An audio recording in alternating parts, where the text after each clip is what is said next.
Hi everyone, welcome to the channel. In today's video, I'll be reviewing Apocalypse at Drayton Manor. Apocalypse is the park's drop tower which opened in the year 2000.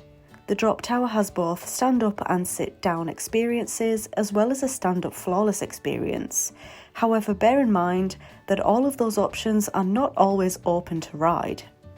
The drop tower was manufactured by Intamin, and as a lot of people will already know, the sad truth about this ride is that unfortunately it will be leaving the park at the end of the 2022 season due to Drayton Manor wanting to go down the family route rather than wanting more thrill attractions. But let's talk about the queue line.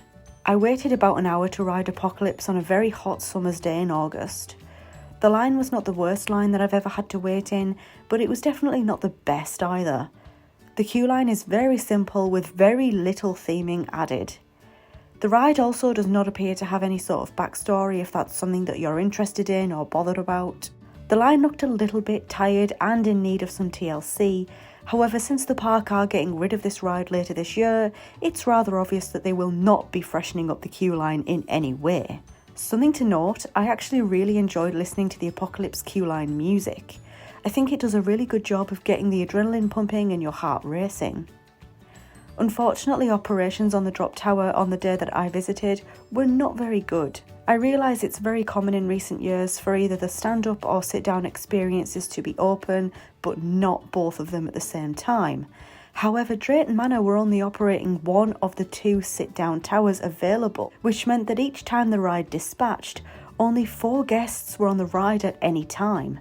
This slowed down the queue line considerably. If Drayton Manor were even just operating the second sit-down tower as well, then the queue would have moved twice as fast and therefore the wait would have been halved. Something else I noticed is that the ride operators were not calling for single riders, and so many seats were going up the tower empty upon dispatch, which also didn't help the queue time. So as I mentioned, the sit-down experience was the one that I experienced due to the stand-up not being open, which I will admit I was honestly quite gutted about. After my wait in line, I got on board and strapped myself in. The ride time is very short, as is with other drop towers. However, Apocalypse still manages to pack a punch.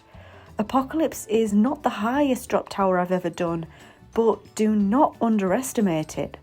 Long story short, I really enjoyed my ride on Apocalypse, and I'm sad to know that it will be leaving the park. The ride did look ran down, but of course Drayton Manor won't be giving it the love and attention if they are planning to take it out, which is sad to see, but is unfortunately a very common practice. Overall, I would give Apocalypse a 7 out of 10. I really enjoyed my ride and do think that it is iconic for the park, but I wish the queue line either had more theming or a backstory added. With Apocalypse, I actually feel like Drayton Manor struck gold, so it is indeed very unfortunate that the park have decided to remove it. But what are your thoughts on Apocalypse? Let me know in the comments section down below. If you enjoyed this video, please leave it a thumbs up, and if you're new here, make sure to go ahead and click on that subscribe button. Thanks for watching, and I hope to see you in my next video.